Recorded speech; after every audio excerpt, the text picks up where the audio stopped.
It's 5 o'clock. It finishes the scene. And Jonathan Agassi.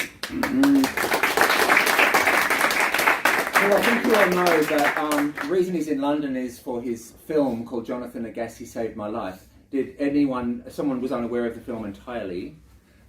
So for those that are unaware of it, what's this film? Well, this film is actually,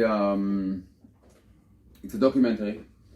I used to be a porn actor for I think about 7 years of my life. Pretty successful one. You changed the industry. Yeah, I did some stuff. And I think that the film is following me with, I'm from Israel, but I used to live in Berlin. I lived in Berlin, my father lives in Berlin. We have like a very unexplained relationship because I met him prior to before I lived in Berlin. I met him maybe 3 times in my life. And all those 3 times were like a tragedy. That was a tragedy. So I think the film is following actually my career, my highs and my lows, you know, and with all my relationship with my family. My mom was with me the whole way. I mean, when I was, she was always supportive of me. She never how do you say it, rejected me because of my choices. She chose to stay with me and to be supportive and to be behind my back, be my stone, you know. I don't know how to say it exactly. My rock. My rock, yeah, this one. And basically what happened at the end of the film, that's what I said before, that I wanted a really happy film. I mean, I think that I know for sure that if I was still doing porn, if I was still working in this industry, I will never let this film come out. I will never agree to it, because I think the film is, he's going inside the darkest places of the industry, but really, like, literally the darkest places. I mean, he was with me with every show and every events and stuff like that. So you probably, I think that a lot of people that watch my film, after that they have a bit of problem to watch porn again, because suddenly, you know, things is not like the 20 minutes that you see in the thing, in the film, in filming normally. My introduction to Jonathan was that every decade seems to throw forward a porn star amongst other things, but that kind of revolutionizes the industry. I mean, you're also young. Who knows Jeff Stryker? I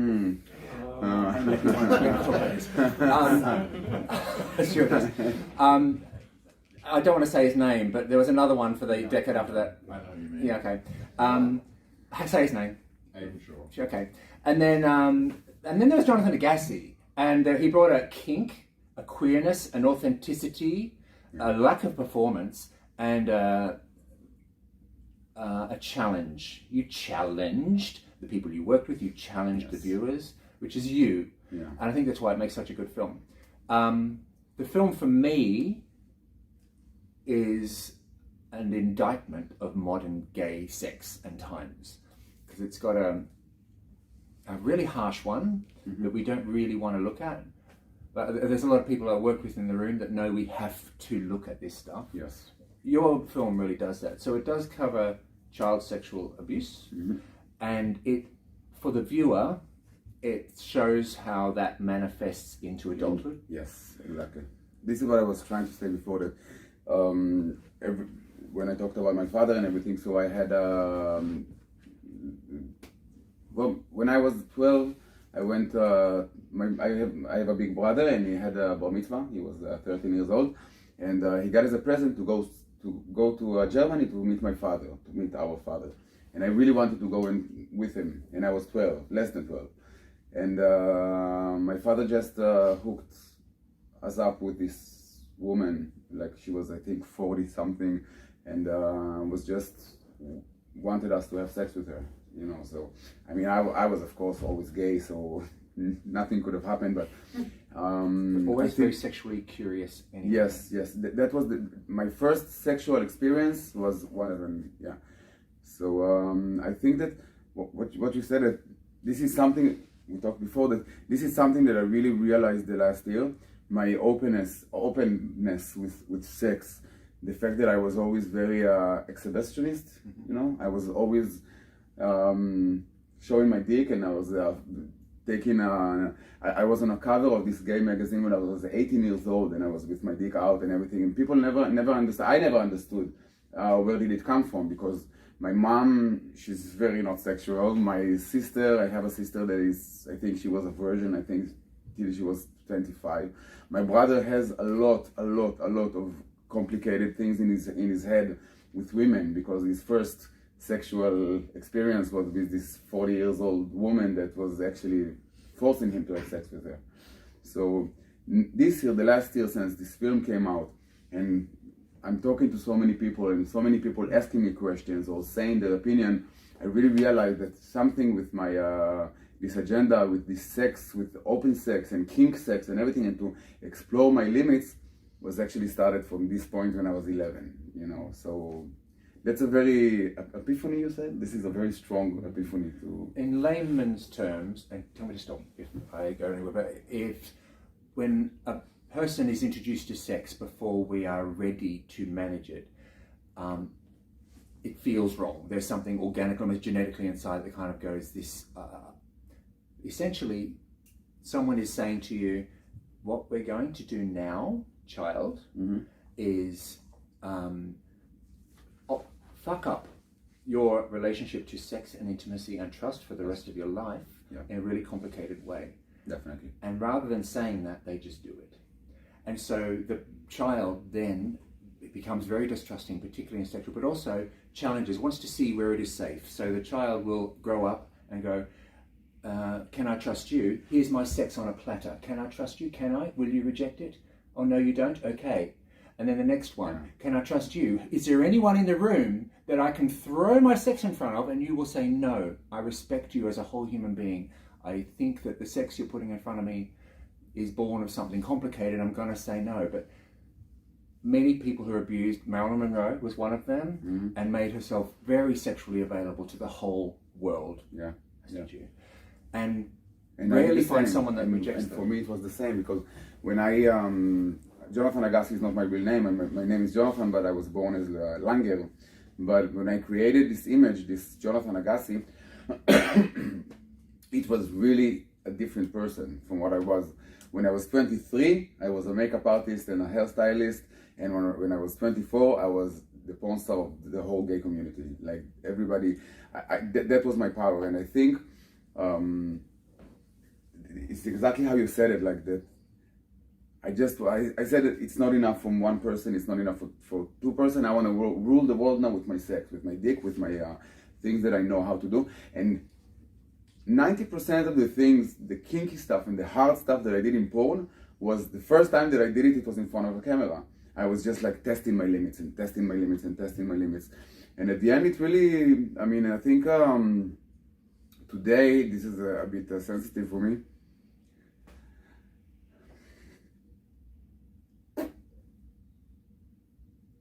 Oops.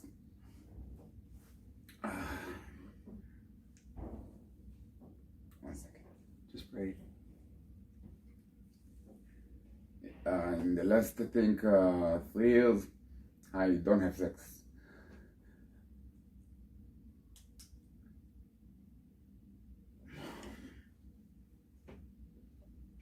And at the beginning, oh fuck, sorry. I'm not crying because I didn't have sex, because I don't have sex. I'm crying because it's. I think that in the last 3 years, it really felt. Thank you. You see, you always say that. I think in the last 3 years, it kind of felt like I lost my power. I lost, like it's like Superman without losing his power. You know, that was my power, sex. Of course, that I was also doing escorting for many years, and I had sex with.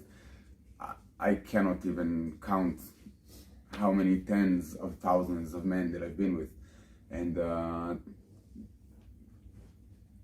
so 3 years ago, when I suddenly like stopped having sex, stopped having drugs, doing drugs, stopped being all around sex, it destroyed me a bit. Now, I think in the last year, I'm really working on starting to find balance, in everything. To have sex, but not, not that I will drink your pee and I will do it like that, and I will tie you up and you will tie me up and let's have crazy sex and do fisting and everything. No, I mean, for me, I think the last time that I did have sex, it was so vanilla that, and I came so fast because it was like so, it's like discovering your whole persona again. And now I need to really find a way to be in a normal level with sex, with guys, with love, stuff like that. Yeah. You said you lost your power, but I'd say you're pretty fucking powerful, just like this. Thank you. And I think that also we are also here to talk about camps, right? Mm-hmm. Camps and sex camps and everything.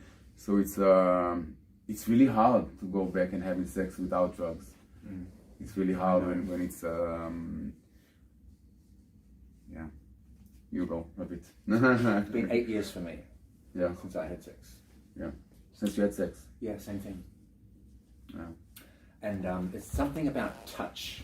I mean, my history is very different to yours, obviously, but there's something about a hug or being affirmed as a sexy being, mm-hmm. which you know all about, which is very powerful, and which is also very authentic. And we're allowed to want it. We're allowed to need it.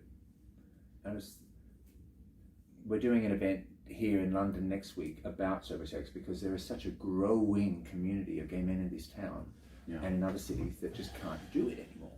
Without camps. Yeah.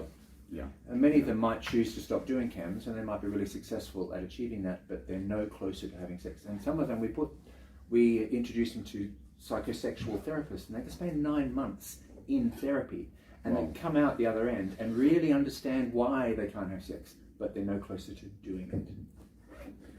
I never thought about going to therapy, about that.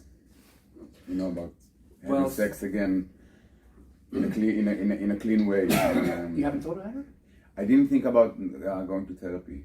I didn't think that there is a thing like that. There is a thing like that. There is definitely a thing like that, and you deserve a thing like that. Yeah. You've had a really complicated understanding of sex. Yeah. And abuse. Mm-hmm. And abuse has been happening continually in your adult life, from my perspective. It looks like it in the film. But I never thought that it's abusive, I just thought that this is how it works. Tell us about the porn companies, and I'm not inviting you to disparage them or anything. Tell us about the companies you work for in relation to exploitation. To be honest, I worked only for Mikey Lucas. I worked only for Lucas Entertainment, and I did 67 films for him in a course of almost 5 years. And until the end, I don't think that there was. I think I just gave it for myself. He didn't even have to ask, do that. You should do this one harder, this one better, this one that. Never. He was never directing me when I was shooting. Towards the end, when I was already a bit fucked up on drugs, and I realized that first of all, I will never forget that I always did safe sex in porn. And I will never forget that in the last year that I had, because I knew that my contract, he knew that the contract is about to be finished after 5 years. So he said, we have to move to bareback. And I was objecting it. I said no, even though that in my life I did on bareback. But I said no. I always said that I wouldn't do it. And then it started, I will pay you more. And and I was on drugs already. I was like, really, I will pay you more, and I will do that. And then it started to be a bit more, I don't remember the net. Yes. Then it started to be a bit more like that. Then I didn't have control anymore. It was like, no, you have to do it. You need to do it. You will do it. Stuff like that. It's your last year. After that, you won't be able to do anything. You have to do it. You have to do bareback now. You have to go more hardcore. And in my last film, I remember that he put me with these 2 giant guys that that with huge dicks, and he said, "This time I want you to do the bareback and double penetration on me." And I remember that I was just, I was so sore that I couldn't come. I barely could get it out, so I had to inject this thing to my dick, I think 3 times in one day, because I couldn't function. And at the end, when it came to the payback money, the payment, he didn't pay me. He paid me only 1,000. You know, this is what I was supposed to get. Like, I was supposed to get much more. And he said, because you didn't come and you didn't deliver you didn't give me the perfect scene, so I cannot pay you. And in the contract they say, if you don't come and if you cannot get erection, so. Well, aside, that sounds contractually accurate, but it also sounds like sexual assault or violation to me. It definitely is. That was the last porn scene that I've ever done. Yeah. And I never did it again, you know, and so. The scene in the film which blows my mind is toward the end, but I don't think I'm ruining it for anybody, but No, it's okay. I don't care. So you talked about descending into sort of more problematic cam use. You have some really hard to watch G overdoses there where the actual crew have to save you. Yeah. God, that's hard to watch. What was it like for you? To watch it? Because Yeah. I didn't remember it. Yeah. I didn't remember it. I didn't know that there is this kind of footage in the archive. Whenever I was, well, Tomer was with me for a long time, yeah? So it wasn't like I was collapsing one time and it got on tape. I was collapsing all the time. I mean, we can go to eat something and then like I would put me like 2 mls and then that boom in the middle. But I never ever thought that it looked so bad. I never saw myself collapsing. You know, I mean, you're not there when it's happening. And when I saw it, wow, it was a huge dilemma if to leave it in the film or not. I mean, I said, how can I let? You chose that? Huh? You chose that? I didn't choose it. When I saw it the first time, I said to Tomer, I don't think that I can let other people see me like that. It's not, oh my God, I cannot let, I couldn't let the whole world see me like that in this way because it's terrible. It's terrible. I'm on the floor and I'm collapsing and I'm shivering and my muscles are like all contracting and I'm screaming my face off and it was really terrible. And it happened twice in a row because it happened and then it happened again because I just put more G and everything. Jonathan, there's some staff in the room. We have about 4 episodes, between 4 and 10 episodes like that a month upstairs on our 3rd floor. And every single one that experiences those overdoses, and there's probably about 100 a week in London that we don't know about. Yeah. And none of them have ever had an idol get up and say, "Here's me, you're not alone, I'm doing it first." It really does help that you chose to put that in. This is why I decided that I wanted to do film. This is why, because to be honest, when after the first screening, when there was like a few gays over there quite a lot, so they sent me a message that a few of them that oh my God, we didn't know that it looks like that. Probably we are looking like that, like maybe once a week when we go out to the club, you know, and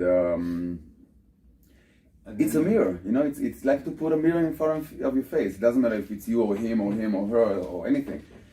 This is how it looks like. I think that one thing that I understood in the last year, something like that. I think that always when you see drugs in movies, it's always very sexy. They're always sweating in the club and the music is amazing and you know, and then you see them the day after going to work and everything. But nobody really shows you how it is to collapse, to really collapse. Nobody shows you how it's overdosing. Nobody shows you what's happening when you're depressed. Nobody shows you those stuff. You know that you have it. When you do drugs, you know that it will come. You will be depressed and you will have a difficult Monday, but it's different to see it like that. That's G. If we separate meth, Tina, for a sec, because it's a different kind of drug. No. And for me, seeing something on screen, and you were talking about it's often glamorized. Yeah.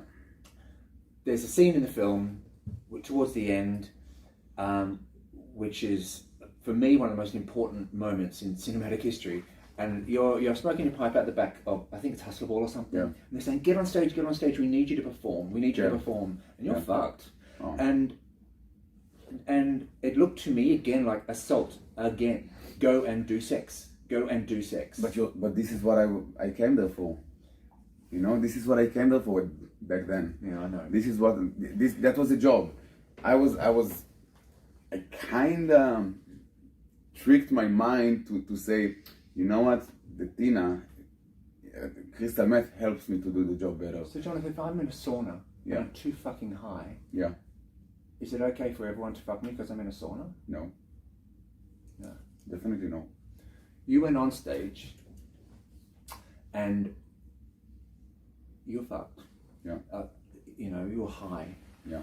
And it seemed like the whole audience just moved in on you with their cameras and their dicks and the cameras and their dicks. It was really like that. It was really like that. And for some people, that's an exciting porn scene that exists in fantasy. And for me and people who love you, that's like, get the fuck off him now. Yeah. This is exactly what Tomer, when after about the same time that he shot this scene, we had this hustler ball.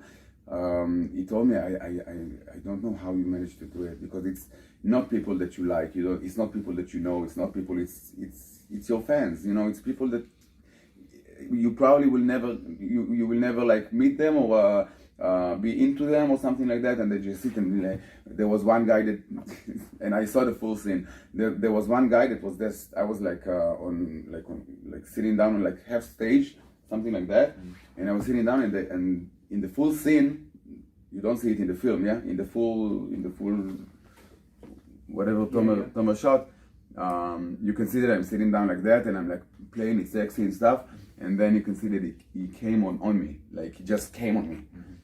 Didn't ask me, didn't warn me, didn't nothing, just came on me. And this is because I was a performer, so I was sitting on the stage, so I mean I wouldn't fight with him or anything, but that was disgusting. That was really disgusting. That was really terrible. But I think that this is something that when you work in porn and in sex shows and stuff like that, it's something that will happen, especially if you're high.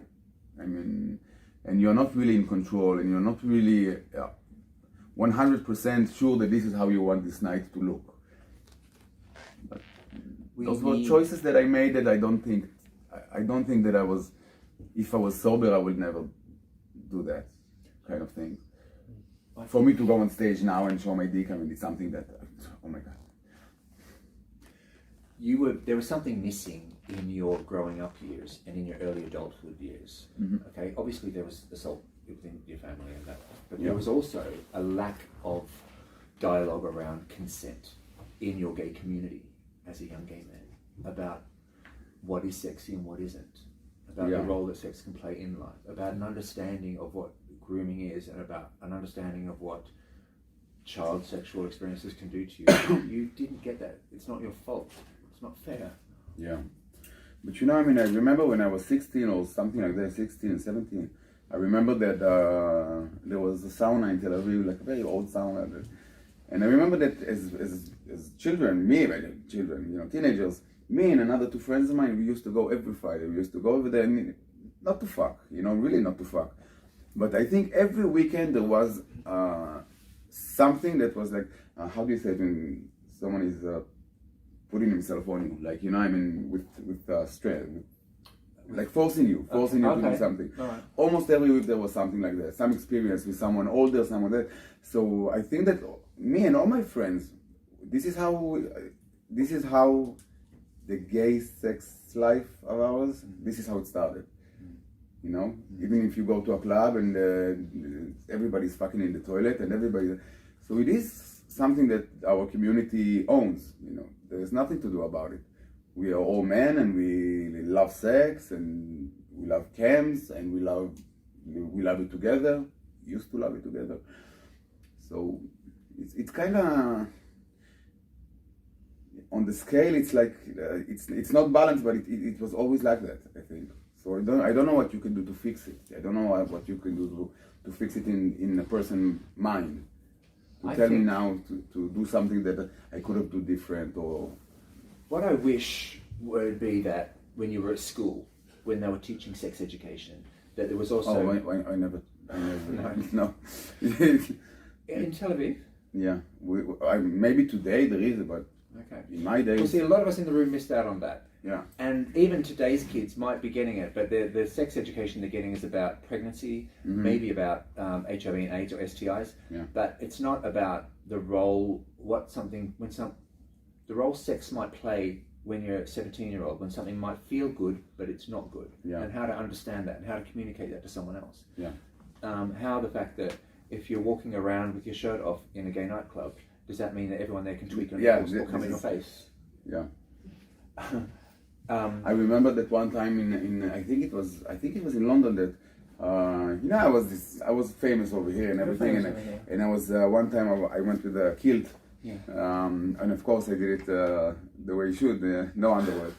And I remember that there was one guy that he was really hot, like without a t-shirt and everything, and was dancing and everything. And I just came and I lifted my skirt up, and my dick was kind of like semi-hard, and my dick touched him, and he gave me the slap that I never got. Like he turned around, like what the fuck, like with this side, with the insulting side. That's interesting. Yeah. So I think that was the first time that I've ever came across this reaction to something sexual that I did. It never That's somebody communicating a boundary to you. That just this is someone that has boundaries. boundaries. This is someone that had boundaries. He didn't communicate very brilliantly. Like I'd like him yeah. To be honest, now when I'm thinking about it, I deserved it. It wasn't like I wasn't just like lifting my skirt. Yeah, I mean I was. You also deserve that when you come onto someone, because you weren't taught boundaries yourself and you were raised to be sexually prolific. Yeah.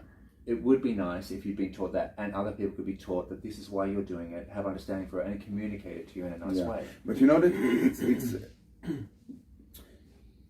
it's even just to explain. You know, I mean, nobody ever explained to me as a child like you are not supposed to do this and that and that. It's like you said that we are talking about pregnancy.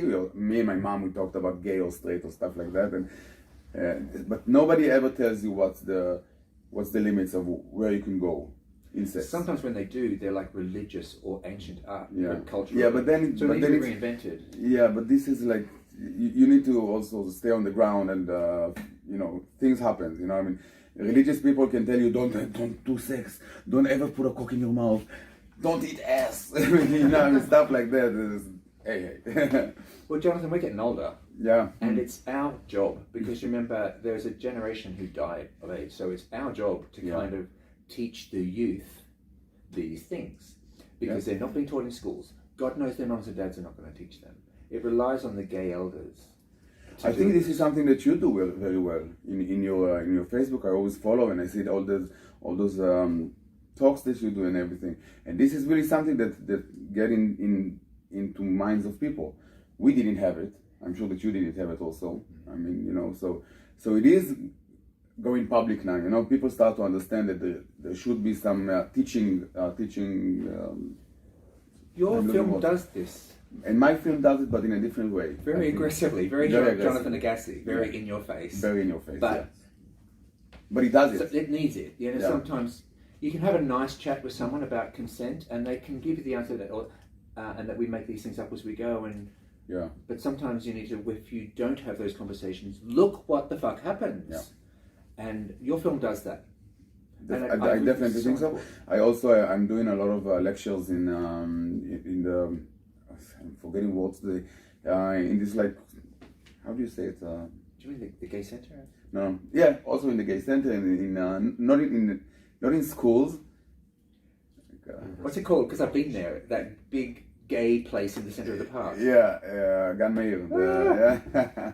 Yeah, so over there you have like a lot of teenagers and stuff like that. So over there I've been I think already 3 times without the film. I didn't bring the film. But we were just talking about limitations and limits, and what can happen if you act like this and that, and what will happen if you will be too promiscuous, you say? I mean, this is stuff that till today, I mean, I'm having like scars from it. It's Well, when you see the film, if you haven't seen it, you'll know what we're talking about. But hopefully it inspires you to be an activist. You don't have to be a filmmaker. You don't have to be what can I say, porn star or film protagonist now. Whatever you want. Activist. So it's activism that we can do ourselves, because whether it's on Grindr or if it's the person that we're in bed with right next to us, we can make sure that they have an understanding of these consent issues, of what, when sex goes wrong, it might seem sexy, but it goes fucking wrong in the decades after. We can have these conversations in bed and on Grindr. We can make Grindr kinder than it is. Yeah, I was just thinking in my head that, you know, those guys that immediately they don't even send the pictures. They just send your cock, send the cock pictures and stuff like that. And I think this is really something that people really need to understand, that this is not the way to. Well, the guy that slapped you because you didn't want your dick in his face, he was trying to say something to you, which is, you're sexy, and I get you want to have sex with me. You're being a little too forward, and I've got some boundaries around that. Yeah. So I think if you would have told me that like that.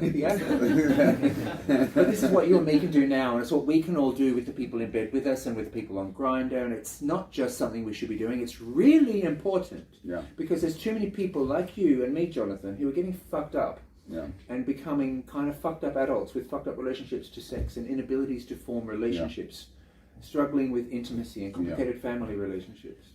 Yeah, it's very difficult to create any kind of relationship for me these days. You know, I mean, even though that I am in a good space, in a good place. I'm clean and sober for like 4 years already, and I'm not. It's not like I don't need all the extras now to be attractive to someone or stuff like that. But you know, I mean, I think sometimes, I mean, someone can talk to me. I had this guy, really nice guy, that sent me a message on Facebook, and it was just a conversation of 5 minutes, But at the end of it, that was the last time I talked to him. He said, "I want you to fuck me like in the films," or "I want you to," you know. And then it immediately, I need to perform. You know what? Leave it. No, it's not. And this is something that I created also. You know, I mean, what can I do? This is something that will stick with me forever. So until I will find this guy that for all I care, I hope he wouldn't even know that I did porn. One day I will tell him, listen, don't tell nobody. I have a small secret. And then I will do whatever you want. But it's really hard to start relationship when everybody knows that you worked in sex, that you had so much sex, that you, all those stuff. But, yeah, I don't know how people separate a famous entity when it's so they don't sexy. Separate. They don't separate. There is no separation. You are a porn star. That's it. You're a dick. I mean, it's, I also believe in charisma. Like, I believe in it, and you've got a lot of it. And when people are blinded by history, stigma, stereotypes, when they are blinded by your porn history, and you profoundly impacted them in a horny state, so it's hard. So it's in the head already. But charisma, engage them when you're in bed with them, when you're dialoguing with them, when you're at dinner with them. Huge, like, challenge them where you've always challenged, the way you challenge your mum to see me in gorgeous stockings and high heels. Challenge your lovers to see you in stockings and high heels and see it as sexy. Challenge your audience to do this. You are a challenging person, so use your charisma to challenge this person, to say, see me differently. I demand it. I'm Jonathan Agassi. I will get them. Yeah, I know you will. I will. Because you're unstoppable. Yeah. By the way, I have to say, we're going back now. I met you. Well,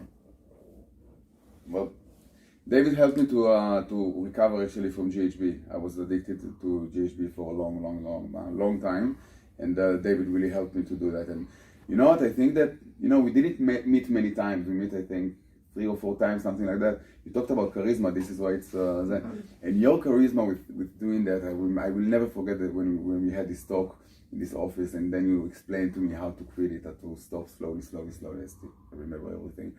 And this is the type of charisma that really is, it's important for those situations. But I don't think I have this kind of charisma in me to project it on other people. You know, this is something that I think you have to. You've just had a different power. You know, you are very charismatic. You are one of the most. Not many people can live with a mum who wants you to be a proper, well-behaved, uncomplicated little boy, Yeah. but you are challenging her to see you as the full entity that you are. Yes. It's amazing in the film the way you say, "Mum, see me who I am. Yeah. I will not take no for an answer." This challenging and this insistence. That Yeah, but I faith have, in you. but I had a big luck that she accepted me like that. You know, she had no choice. I think. Yeah, she had a choice. Yeah. She could have just give up on me, you know, and just say, I cannot handle him anymore. She had her breaking points a few times, but not in a way that she will like disown me or something like that. But for you and for everyone in the room, have faith in your own power in the bedroom and your own communication skills. When someone is treating you like a sex object, you can go, "Stop, no, stop. Let's just stop and talk." this about is something that I still don't know how to do. Like if someone, I prefer to disappear. If someone will will treat me now like I'm a sex object or something like that, I will just disappear and I will not talk to him again. I will not say, I will not put him in his place, you know. This is something that I need to learn. I think it's important to learn something like that. Will you try to learn? Because it's really important Yes. that you enjoy sex again. This is And love and connection and intimacy and touch and all those things. Thank you. So, Jonathan,